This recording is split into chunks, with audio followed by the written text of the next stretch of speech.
बचपन भी जाए, जवानी भी जाए,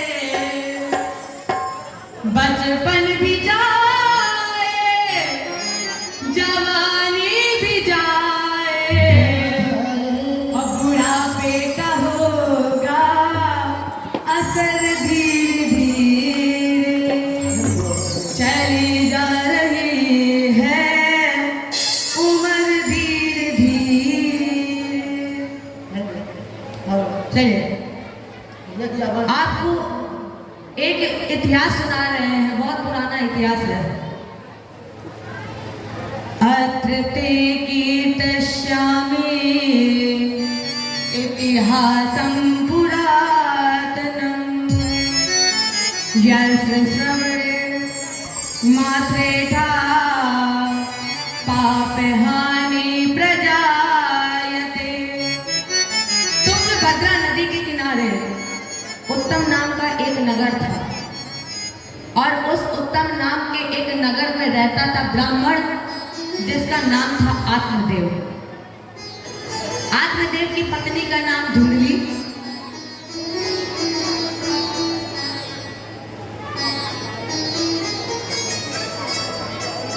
और आत्मदेव और धुंधली के विचार कभी मिलते नहीं थे।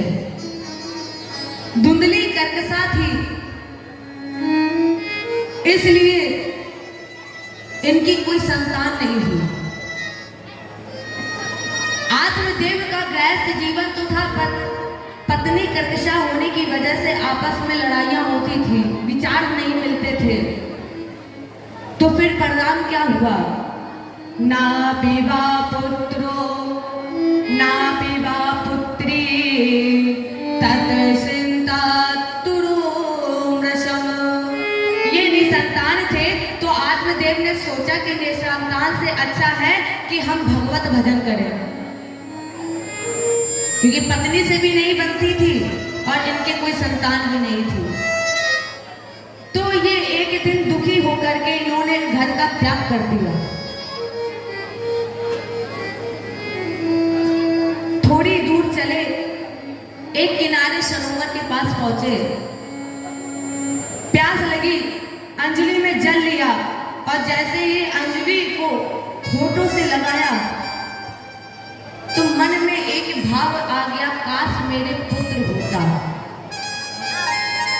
जैसे ही इसके मन में भाव आया कि मेरे पुत्र होता, वहां पर एक सन्यासी जी आ गए। ये रो रहा था। सन्यासी जी ने पूछा, महाराज जी क्यों रो रहे हो? रोने का कारण क्या है? आत्मदेव ने कहा, महाराज जी मैं निपुत्र हूं, मुझे इस बात का कोई कष्ट नहीं है। पता नहीं किन पापों के जन्मों का उदय हुआ है। सन्यासी ने कहा, महाराज एक बात बताओ कि तुम पुत्र लेकर क्या करोगे? अरे उनसे पूछो जिनके पास पुत्र है और बुढ़ापे में सेवा नहीं करते हैं, वृद्धाश्रम छोड़ देते हैं या अकेले घर पे छोड़कर चले जाते हैं, तो पुत्र लेकर क्या करोगे? आत्मदेव ने कहा, वो मेरा नाम बढ़ाएगा। अच्छा एक बात बताओ, क्या महात्मा गांधी का नाम उनके बच्चों ने बढ़ाया है? क्या भगत सिंह का नाम उनके बच्चों ने बढ़ाया है? कोई किसी का नाम नहीं बढ़ाता है। आत्मदेव ने कहा कि मेरा नाम बढ़ाएगा। और घर में जब पुत्र होते हैं तो दादा बाबा लोग देखो एकदम से खुश हो जाते हैं। बच्चे चाहे दाढ़ी खींचे, लेकिन अमाउंट ना आती है, चल जाइए,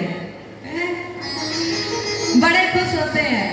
और कोई कोई बाबा तो घोड़े बन जाते हैं, बच्चों को पीठ पर बैठा लेते हैं और गाते जाते हैं, क्या तुझे सूरज कहूं या चंदा,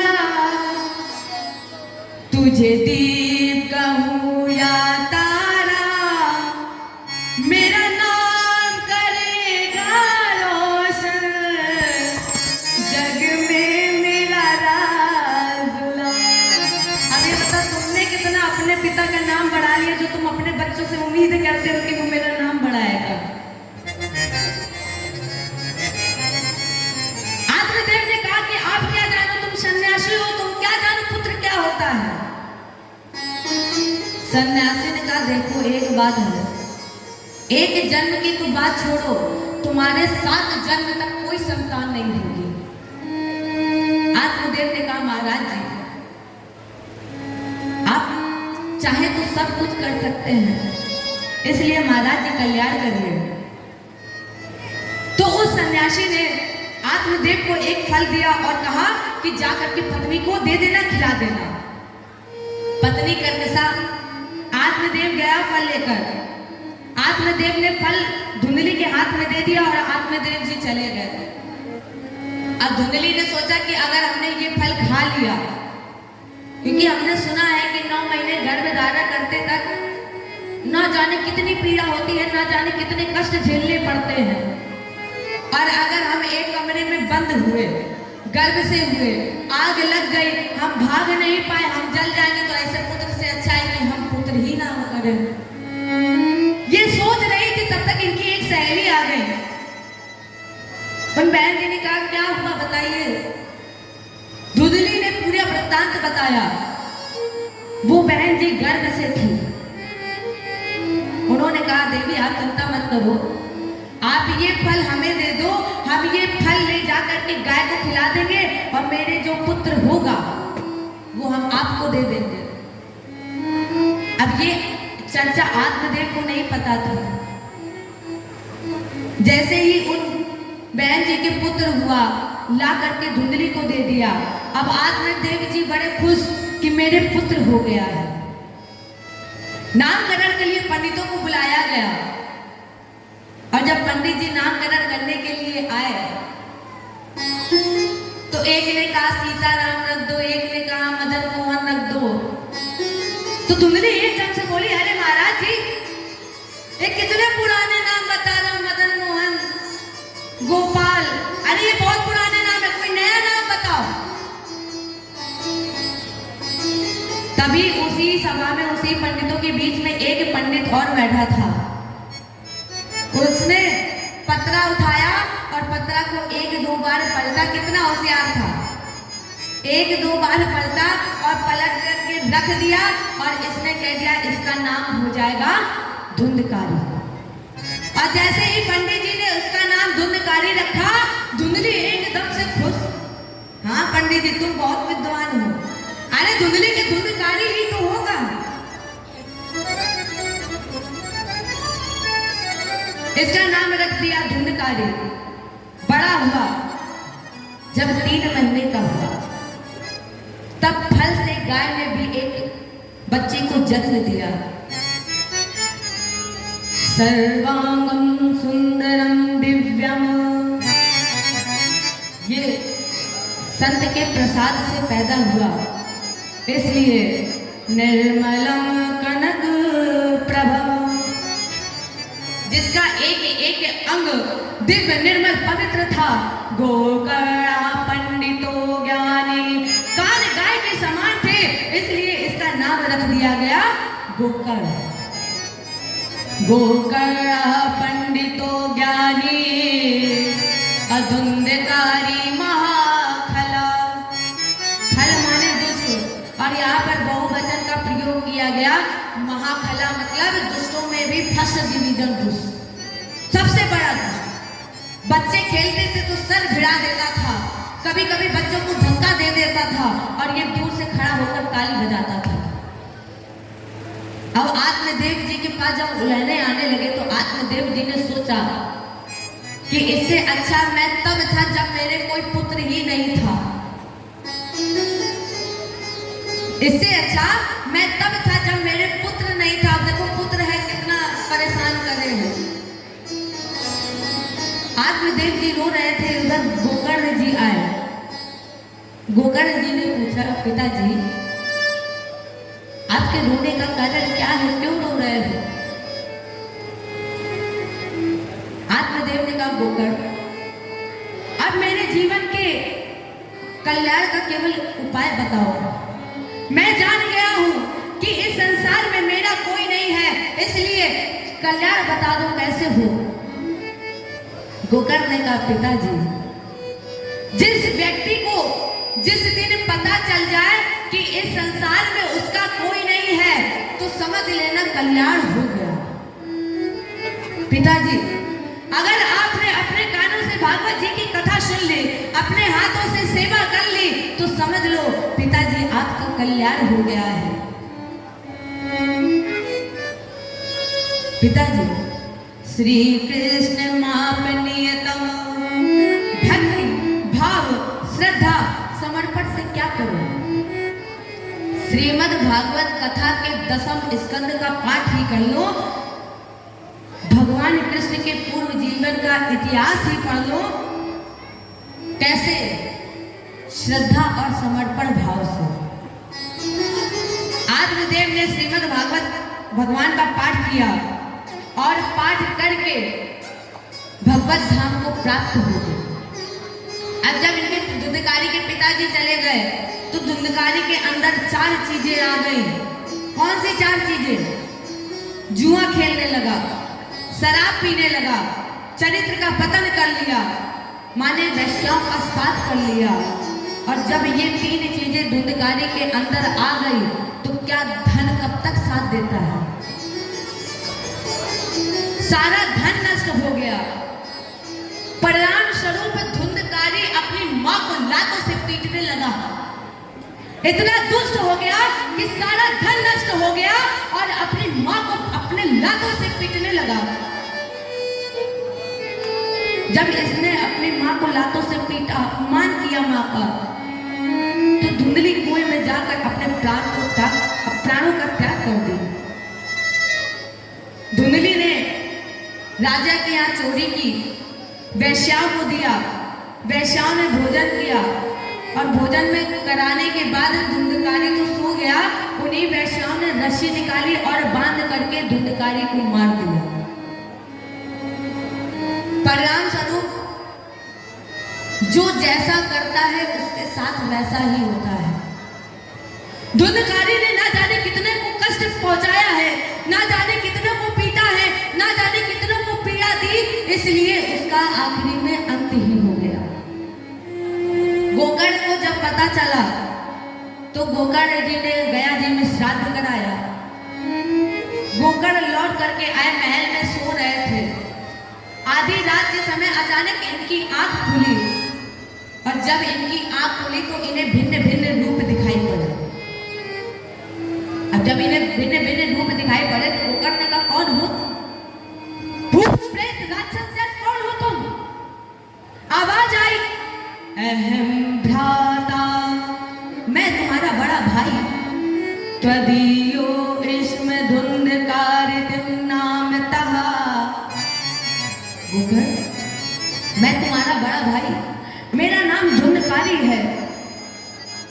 गोकर्ण का धुंधकारी? अरे मैंने तो गया में श्राद्ध किया है, पूजन पाठ किया, फिर भी तुम्हारा कल्याण नहीं हुआ। धुंधकारी ने कहा, गोकर्ण आप चाहे जितने गया में श्राद्ध कर लो, चाहे जितने पिंड दान कर लो, मेरा कल्याण नहीं होगा। क्यों? क्योंकि ये मात्र पितृद्रोही है।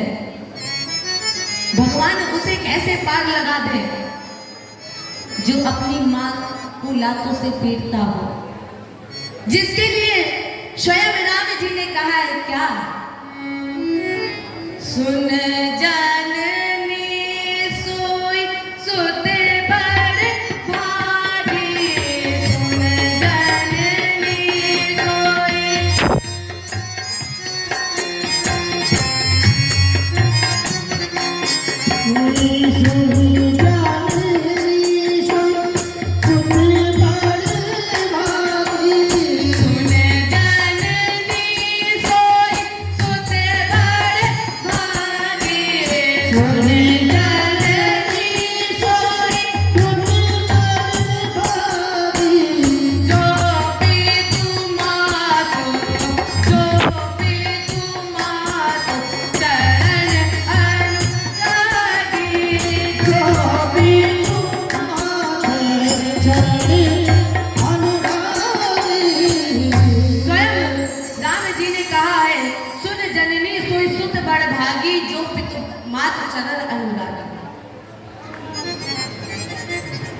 इसके कल्याण के लिए गोकर्ण ने दूसरे दिन भगवान भास्कर का रथ रोक दिया। और जब सूर्य भगवान का रथ रोक दिया तो सूर्य भगवान प्रकट हो गए। गोकर्ण ने कहा कि मुझे अपने भाई का उद्धार करना है। सूर्य भगवान ने कहा कि अगर तुम अपने भाई का उद्धार चाहते हो तो इदं श्रीमद् भागवतान मुक्तिम सप्तां वाचनम कुरु। सूर्य भगवान ने कहा गोकर्ण, अपने भाई का अगर कल्याण चाहते हो तो भागवत जी की कथा सुनाओ, और जब भागवत जी की कथा सुना दोगे तो उससे सद्गति मिल जाएगी। भागवत जी की कथा समस्त बीमारियों की औषधि है। गोकर्ण स्वयं वक्ता बने और एक ब्राह्मण को श्रोता बनाया। बढ़िया सुंदर पांडाल का निर्माण हुआ। जैसे ही पांडाल का निर्माण किया गया, उसी पांडाल में धुंधकारी भटक रहा था। एक साथ गांठ का बांस था, धुंधकारी उसी के अंदर बैठ गया। भागवत जी की कथा सुनने लगा। पहले दिन कथा समाप्त हुई तो पहली गांठ फट गई, दूसरे दिन कथा समाप्त हुई दूसरी गांठ फट गई। माने 7 दिन जैसे कथा समाप्त होती गई एक एक गांठ फटती गई। और जब 7वें दिन कथा विश्राम हुई, जब वो 7 गांठ बांस की 7 गांठें जब फट गई तो धुंधकारी का रूप परिवर्तित हो गया, देव रूप में प्रकट हो गया। भगवान के पास विमान लेकर के आए और धुंधकारी को उस विमान पर बैठाला। जैसे ही वो विमान चलने लगा, गोकर्ण ने कहा एक बात बताओ, क्या क्या भगवान भी भेदभाव करते हैं? क्यों? कथा तो सबने सुनी है, कथा सबने सुनी है, लेकिन विमान एक क्यों आया? पार्षदों का देखो, यहाँ पर सब उपस्थित है, कई लोग हैं, लेकिन सबका मन भागवत में लगे ये जरूरी नहीं है। सबके विचार एक जैसे नहीं होते हैं। किसी का मन तो कहो घड़ी में लगा हो कि जल्दी समय हो, आरती हो, प्रसाद लेके हम घर जाएं। तो सबका मन एक जगह नहीं लगा रहता है। इसलिए धुंधकारी ने कथा सुनी, बड़े मन से सुनी, इसलिए विमान एक आया। विमान का मतलब क्या है? वो विमान नहीं जो आकाश में उड़ता है। क्या मतलब है विमान का? भगवान की कथा सुनने के बाद जिसके जीवन का चला गया अभिमान, समझ लो मिल गया उसे विमान। क्योंकि क्या हो तुम, तेरी सत्ता के बिना, उसके बिना कुछ नहीं होता है, एक पत्ता तक का नहीं हिलता है। तेरी सत्ता के बिना हे प्रभु मंगल मूल, और पत्ता तक हिलता नहीं, खिले न एक फूल। धुंधकारी विमान पर बैठा, आवाज आई, धन्य भागवती वार्ता और प्रेत पीड़ा विनाशो। धन्य है वो श्रीमद् भागवत की अमर कथा जो प्रेत की पीड़ा का भी विनाश कर देता है। भागवत के धाम चला गया। गोकर्ण ने दोबारा भागवत का आयोजन किया, और जब अब की बार दूसरी बार आयोजन हुआ तो भगवान स्वयं उस भक्त को लेने पहुंचे। वक्ता को लेने के लिए स्वयं गोविंद आया, और जितने भी वहां पे श्रोता थे सभी विमान पर बैठे। अहम भक्त पराधीनो, आज भक्त को स्वयं भगवान लेने आए हैं। गोविंद और गोकर्ण एक विमान पर एक साथ बैठे हुए थे। आगे आगे भक्त और भगवान पीछे पीछे। श्रोता विमान पर बैठे और भगवान के धाम चले गए। जय बोले कृष्ण भगवान की। इसके बाद ये जानिए कि 7 गांठ की बात क्या है। स्त्री आसक्ति, पुत्र आसक्ति, धन आसक्ति, ग्रह आसक्ति, ये जो आसक्तियां हैं ये 7 गांठ का बास ही है। एक 7 गांठ का बास और है, कौन सा? काम, क्रोध, लोभ, मोह, मद, मत्सर।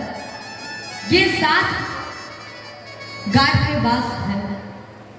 जो माया मोह के बंधन से मुक्त हो गया है वो भगवान को प्राप्त करने में सामर्थ्यवान हो जाता है। जो कथा को 7 दिन अपने मन से, अपने तन से, मन से अच्छे से सुनता है वो भगवान को प्राप्त कर लेता है, जीवन के सभी बंधन से मुक्त हो जाता है। वेदव्यास जी ने शिखंडी श्लोक में लिखा है क्या? असारे संसारे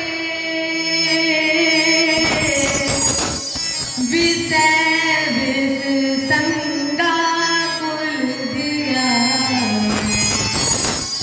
हराथे छे माथे पीवत सुख गाथा कुल सुधा किमल थे व्यर्थे भो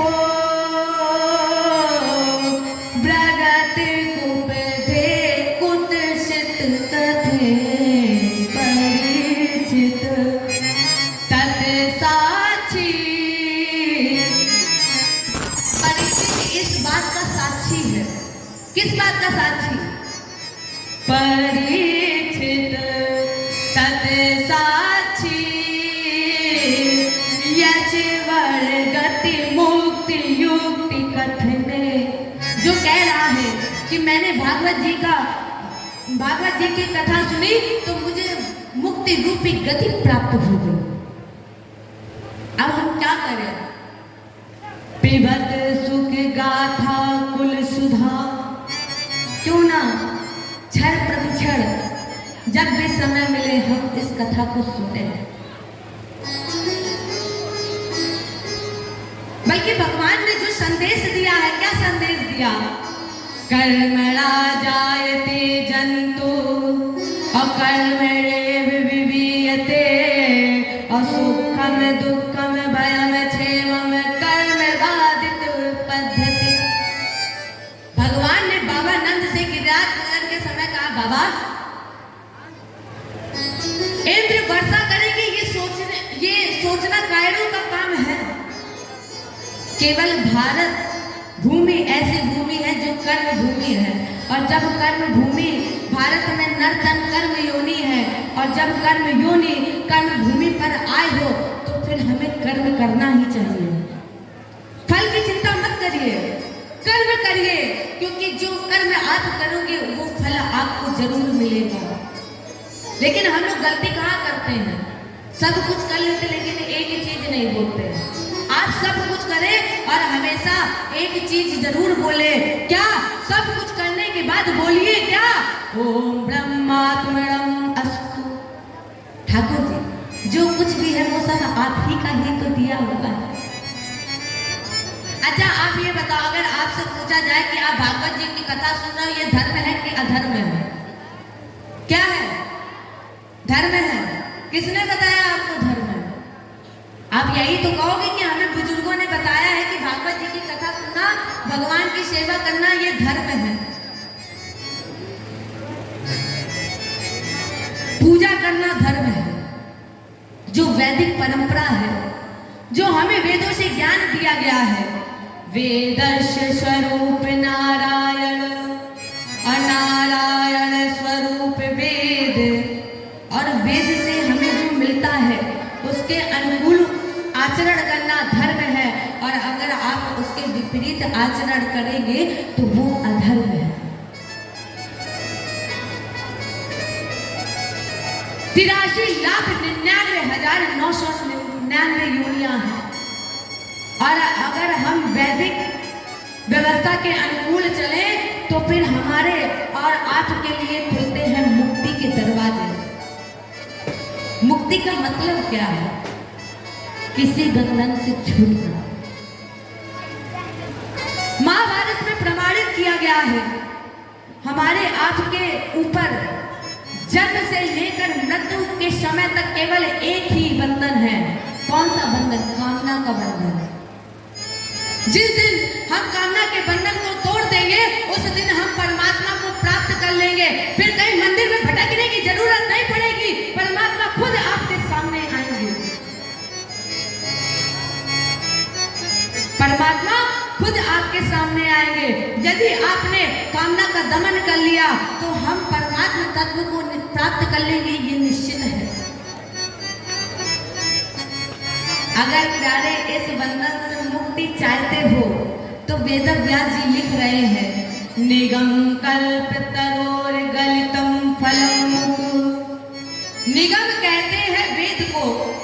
वेद रूपी कल्प वृक्ष की डाल पर एक पक्षी बैठा है जिसका नाम है सुख। सुख माने तोता। दोनों विधाओं से ये निश्चित है कि सुख के द्वारा जिस फल में चोंच लगा दी जाए वो फल सबसे मीठा हो जाता है। जिस फल में चोंच लगा दी जाए वो सबसे मीठा फल हो जाता है। और अगर इसकी तुलना करें तो वो आम के फल से कर सकते हैं। इसकी तुलना आम के फल से कर सकते हैं। अच्छा, एक प्रश्न है आप लोगों से। आप लोगों से मेरा एक प्रश्न बताइएगा सभी लोग। आम के गूदे में स्वाद है कि आम के छिकले में स्वाद है? किसमें स्वाद है? आम के गूदे में कि आम के छिकले में? छिकले में स्वाद है। अगर छिकले में स्वाद होता तो फिर फेंकते फेंकते तक गुठली को क्यों चूसते हो? और जब आप हर बार गुठली को चूसेंगे तो वो गुठली हर बार एक नया स्वाद देती है। इसी तरह हमारी भागवत जी की कथा है। आप जितनी बार सुन ले, जब भी सुनेंगे आपको हर बार एक नया रस मिलेगा। इनका नाम ही प्यारे इतना सुंदर है। भागवत जी की कथा सुनने का अधिकारी कौन है? वास्तव में असली रस वही जानता है जो भागवत जी की कथा सुनता है, जो भागवत जी की शरण में जाता है। राम कथा के ते अधिकारी और जिनके सत्संगति अति प्यार, इसलिए पिबत भागवतम पीते रहो, जब भी मौका मिले तब पियो, क्योंकि सांसों का कोई भरोसा नहीं होता है। इस शरीर से कब सांस निकल जाए आपको नहीं पता चलेगा। सांसों का क्या भरोसा, पता चलता है कब सांस निकल गई? नहीं पता चलता है। इसलिए जब मौका मिले आप कथा को सुने। सांसों का क्या भरोसा, रुक जाए चलते चलते, रुक जाए चलते चलते, सांसों का क्या भरोसा, सांसों का क्या भरोसा,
कब श्वास निकल गई।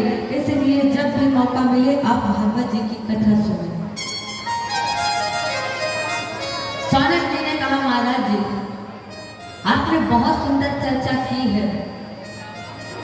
यानी वेद विधान श्रेष्ठो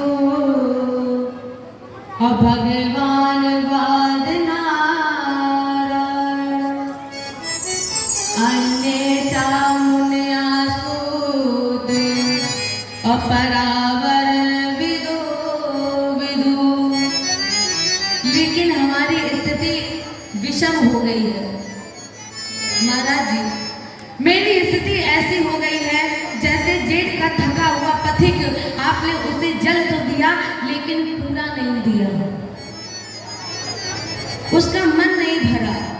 और महाराज जी आपने ये जो ज्ञान दिया है इससे हमारे मन में और जिज्ञासा पैदा हो गई है। इसलिए महाराज जी मेरी ये 6 प्रश्न है। सबसे पहला प्रश्न, मनुष्य के परम कल्याण का साधन क्या है? दूसरा प्रश्न, हमारे हिंदू धर्म में बहुत से ग्रंथ हैं। अब हम भ्रमित हो जाते हैं क्योंकि बहुत से देवता हैं, बहुत से ग्रंथ हैं। किन देवताओं की हम पूजा करें, कौन सा ग्रंथ पढ़ें, किसे पढ़ें, किसकी पूजा करें, इसका सार क्या है? महाराज जी मेरा तीसरा प्रश्न है, वो अजन्मा है, अविनाशी है, तो फिर इसका नाम कैसे पड़ा? वो पैदा कैसे हुआ? चौथा प्रश्न महाराज जी मेरा ये है, अगर वो इस धराधाम पर आए हैं तो कितने स्वरूपों में आए हैं और उनके नाम क्या पड़े? जब वो अनाम है तो उनके नाम क्या हुए? पांचवा प्रश्न, भगवान के 24 अवतारों में एक अवतार है श्री कृष्ण जी का, तो महाराज जी हम कृष्ण जी के जन्मोत्सव का वृत्तांत श्रवण करना चाहते हैं। छठा प्रश्न है कि जब भगवान इस धराधाम को छोड़कर गए, जब भगवान इस धराधाम को छोड़कर गए तो इस धराधाम पर कलयुग आ गया, और जब कलयुग आ गया तो इसकी स्थापना कैसे हुई? क्योंकि कलयुग में ना तो धर्म है, ना ज्ञान है, ना वैराग्य है, तो फिर धर्म की रक्षा कैसे हुई? धर्म की रक्षा किसने की? महाराज जी मेरे ये 6 प्रश्न हैं। महाराज जी मेरा पहला प्रश्न है कि मनुष्य के परम कल्याण का साधन क्या है? सूत जी ने कहा बहुत सुंदर प्रश्न किया है तुमने। मनुष्य के परम कल्याण का साधन है निर्विवाद, निश्चल, निष्कपट भक्ति।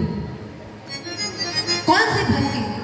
जिसमें कोई भी मांगने की कामना ना हो, वो भक्ति सच्ची भक्ति है। अहम भक्त पराधीनो, भगवान उन्हीं को ही मिलते हैं जो निष्कपट, निर्विवाद, निश्चल भक्ति करते हैं।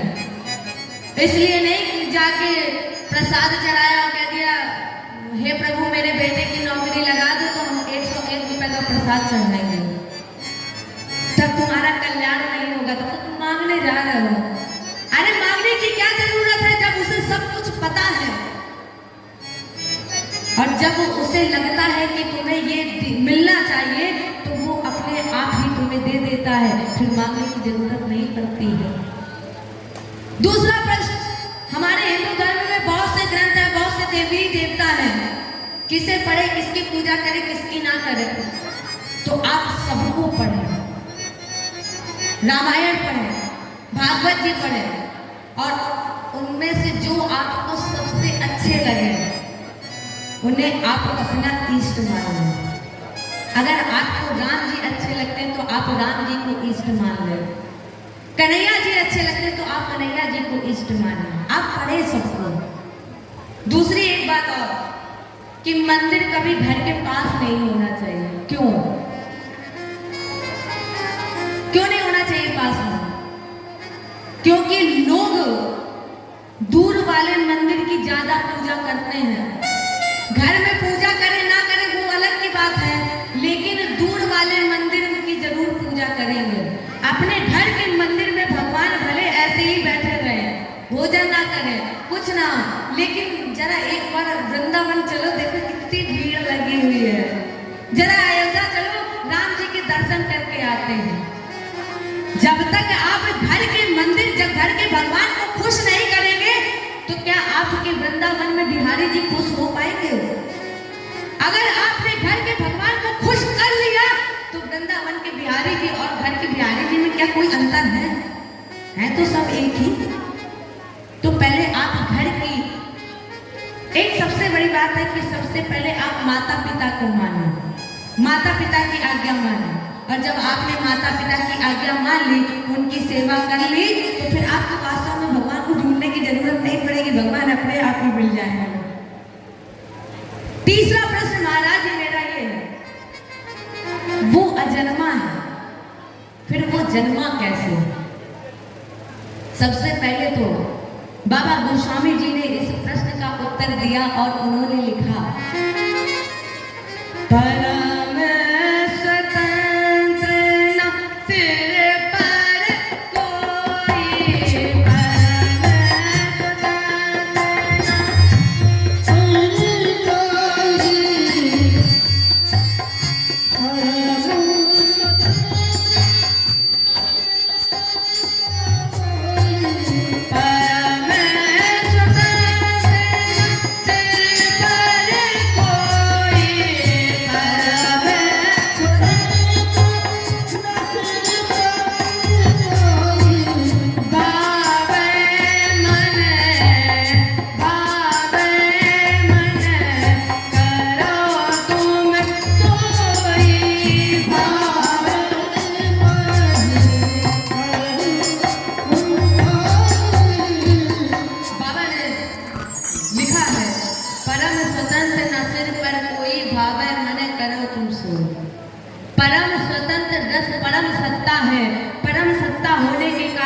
उसे किसी आदेश की आवश्यकता नहीं है।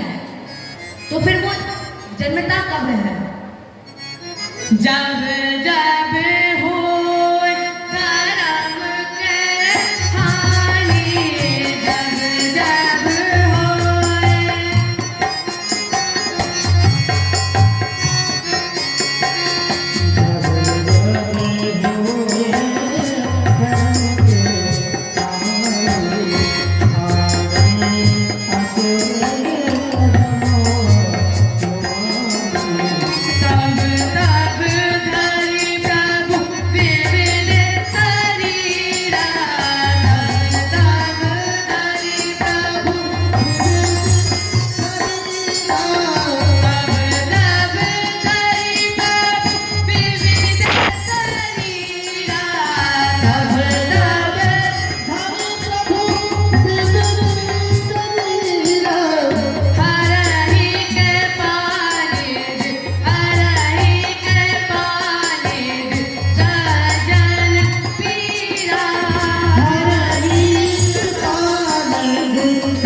सज्जन पीरा, तब तब आता है धर्म की स्थापना के लिए हमारे धर्म स्थापना।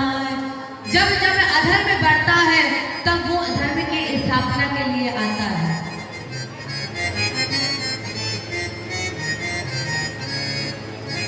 देखो इनके अनंत नाम है और धर्म की रक्षा कैसे हुई, इसके लिए तुम्हें सूत और परीक्षित संवाद श्रवण करना पड़ेगा। भगवान कृष्ण की रक्षा कैसे हुई, इसके लिए तुम्हें परीक्षित के प्रश्नों का उत्तर श्रवण करना चाहिए, जो सुखदेव जी ने राजा परीक्षित को श्रवण करा।